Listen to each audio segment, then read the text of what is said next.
இருக்கும், மெசேஜ் அடிச்சிருக்கோம், உடனே ரிப்ளை பண்ணிடுவாங்க. ஸோ அது மாதிரி நீங்கள் ஆப்பர்ச்சுனிட்டி நிறைய இருக்குது. நீங்கள் என்னெல்லாம் டவுட் இருக்கோ நீங்கள் அதெல்லாமே கேட்கலாம். சின்ன டவுட் தான் இருக்கும், ஆனால் அது கூட பரவாயில்ல, நீங்கள் கேட்டு கிளாரிஃபை பண்ணால் பண்ணுவாங்க. இன்னும் சொல்லியாச்சு.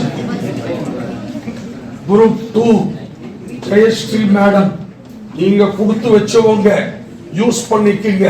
2 குரூப் படிக்கிறவங்க இருக்காங்க, கஷ்டப்பட்டு படிக்கிற உங்களுக்கு இவங்க தான் டானிக், இவங்க தான். சொல்லு, கேளு, கேட்டாதான் பதில் கிடைக்கும். கேளுப்பா. வேற டெஸ்ட் எழுது, அவ்வளவுதான் முடியும். சென்னை அவுட் ஸ்டேஷனா? சென்னை தான்.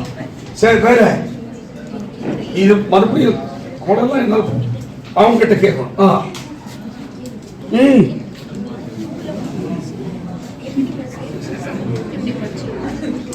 ஜூன்ல வந்து ஜூன் முன்னாடி வரைக்கும் நான் ஒரு குரூப்க்கு கிளாஸ் அட்டென்ட் பண்ணேன்.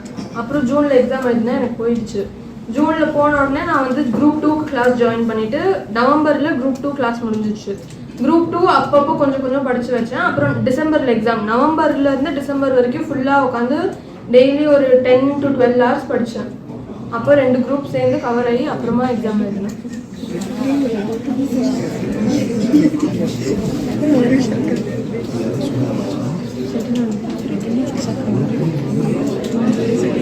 இன்னொன்று, குரூப் 1 எங்க படிச்சீங்க சிஸ்டர்?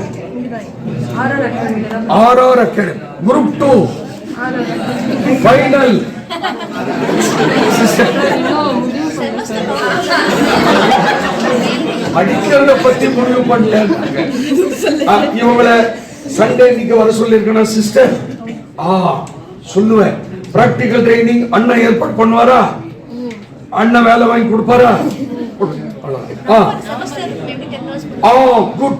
November semester. எனக்கு செமஸ்டர் முடிஞ்சதுக்கு அப்புறமா தான் 1 month படிச்சேன் நான்.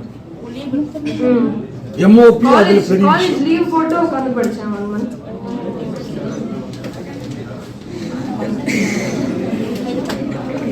காலேஜ் முக்கியம் ஃபீல் பண்றீங்களா? காலேஜ் பிகாம் காலேஜ் முக்கியம் ஃபீல் பண்றீங்களா? நான் பிகாம் இல்ல, நான் BBA தான். காலேஜும் முக்கியம் தான், ஆனா அதுவும் சேர்ந்து மேனேஜ் பண்ணிக்கலாம். காலேஜ்ல ஒன்றும் பெருசா இருக்கா, நமக்குலாம் 4 hours தான் காலேஜ் நடக்கும். ஸோ அதுக்கப்புறமா இது மேனேஜ் பண்றது அவ்வளோ கஷ்டமா இருக்காது. இன்ஜினியரிங் கம்பேர் பண்றப்ப நம்ம காலேஜ்லாம் ஒண்ணுமே இல்லை, அதனால தான் சொல்றேன். MOPயே ஒண்ணு இல்லன்னுட்டாங்கன்னா எத்திராஜ் வரவே இல்லை, ஒண்ணுமே கிடையாது. ஒண்ணுமே எத்திராஜ் அப்படி டிஜி வைஷ்ணவ் சொர்க்கம் SRM ஒண்ணுமே இல்ல. எல்லா காலேஜும் ஒண்ணும் இல்ல. 4 மணி நேரம் படிக்கலாம். வேற ஸ்பீக்கர் கமான் நீங்க பிரதர்ஸ் வேற கொஞ்சம் சொல்லுப்பா, கேட்டாதான் கிடைக்கும். சொல்லுப்பா. எஸ் எனிபடி எப்படி பிரசன்ட் பண்ணணும்? நீங்க எப்பயும் எழுதுற மாதிரி எழுதுறாங்க, ஒன்றும் ஸ்பெசிஃபிக்கா இது இப்படி பண்ணணும் அப்படி பண்ணணும்லாம் இல்லை. லாக் மட்டும் பாயிண்டா எழுதுங்க, பேராகிராஃப் மாதிரி எழுதாதீங்க, பாயிண்டா எழுதுங்க. ராஜசேகர் சாரே சொல்லுவார் எப்படி எழுதணும் என்னன்னு, அவர் சொல்லிட்டு பண்ணா போதும். வேற வேற இதான் சொல்லுவோம். போதுமே. இவங்க 2 பேருக்கு போட்டா 2000 லைக் கிடைக்கும். நல்லது. CMA கோர்ஸ் பேர்ல உங்களுக்கு நம்பிக்கை இருக்கா? எந்த அளவுக்கு நம்பிக்கை இருக்கு? ஒண்ணு மட்டும் சொல்லுவேன். நீங்க ஒரு தடவை எக்ஸாம் எழுதி அது போயிடுச்சுன்னா அதுக்கப்புறம் அதுலயே ரொம்ப சோகமா இதுதான் வாழ்க்கையை முடிஞ்சிருச்சு அப்படிலாம் இருக்காதீங்க. அதை விட்டுட்டு அழுணும்னா அழுது முடிச்சுக்கோங்க. அழுதுட்டு அதுக்கப்புறமா அடுத்தது எடுத்து படிச்சீங்கன்னா அடுத்தது கண்டிப்பா பாஸ் ஆயிடுங்க. அப்புறம் அழுவ கூட அழுவ கூடாது. ஏன்னா வந்து நம்ம எத்தனை வாட்டி என்ன சொல்றது ஃபெயில் ஆனாலும் பரவாயில்ல. ஆனால் வந்து ஒன்று லேர்னிங் தான். ஒரு தடவை ஒன்று எழுதுவீங்க, நெக்ஸ்ட் டைம் வந்து ஒரு மாதிரி இருக்கும், 3rd டைம் எழுதும் போது நல்லா சூப்பராக இருக்கும். அந்த அளவுக்கு போக விட மாட்டாங்க யாரும். நீங்களும் நல்லா எஃபர்ட் போடுங்க. அண்ணனுடைய மோட்டிவேஷன் எப்படி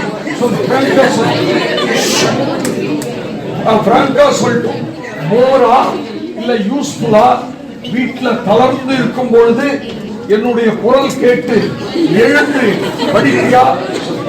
சொல்லு சொல்லு சொல்லு சொல்லு.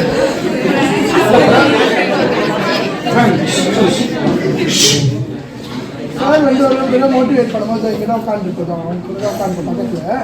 அங்கே வந்து நைஸாக திருட்டு தரமா எல்லாத்தையும் ஷார்ட்ஸில் எடுத்து வச்சுப்பேன். யாருக்குன்னா வேணும்னா சொல்லி அனுப்பிச்சு விடுவேன், நிறைய இருக்குது. ஆனால் சீரியஸாக சம்டைம்ஸ் சார் சொல்லும் போது எனக்கு கூஸ் பம்ப்லாம் வரும் எனக்கு.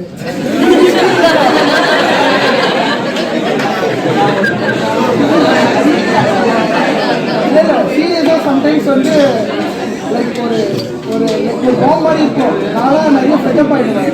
என்னடா இப்படி ஆகிடுச்சு ஒன்றுமே புரியலாம் உட்காந்துருப்பேன். அப்போ அங்கே வந்து ஒருத்தர் வர கட்டிட்டு ஒரு குரல் வந்து நான் வந்து கொஞ்சம் அப்படியே அந்த அந்த ஃப்ரஸ்ட்ரேஷன் வந்து அப்படியே போயிடும். கொஞ்ச நேரம் அப்படியே கிளாஸே வந்து நல்லா காமெடியாக இருக்கும். ஆனால் சம்டைம்ஸ் அவர் சில சொல்கிறது எல்லாமே ஒரு மாதிரி இருக்கும். லாஸ்ட் டே எனக்கு ஆரம்பிக்காருங்க. அப்போ இவர்கிட்ட பார்த்துட்டு பேசிட்டு தான் போனேன். அவள் தான் அவர் சொன்னது அப்படியே மைண்ட்லேயே தான் இருந்துச்சு. நீ எதுவுமே நான் பயந்துட்டு இருந்தேன். நீ பயப்படாத, நீ அப்படியே போ, அதுலேயே போயிட்டே இரு, அது அப்படியே லைக் அது வந்து உனக்கு நெக்ஸ்ட்டு அப்படியே இது ஆகிட்டே இருக்கும் அப்படின்னாங்க. ஆனால் அது வந்து நினச்சிட்டே இருந்தேன் எப்பவுமே. நான் கண்டிப்பாக வந்து நம்ம ஏதோ ஒன்று லைக் ஏதோ பண்ண போகிறோம் அப்படின்ட்டு நினச்சிட்டே இருந்தேன். நல்லாயிருக்கு ஒரு மோட்டிவேட் பண்ணுறதான். சம்டைம்ஸ் வந்து லைக் ஃபன்னியாக இருக்கும். பட் ஆனால் அதுலேயும் வந்து அந்த யோசிச்சு பார்த்தீங்கன்னா அதுலேயும் ஒரு அர்த்தம் இருக்கும். அது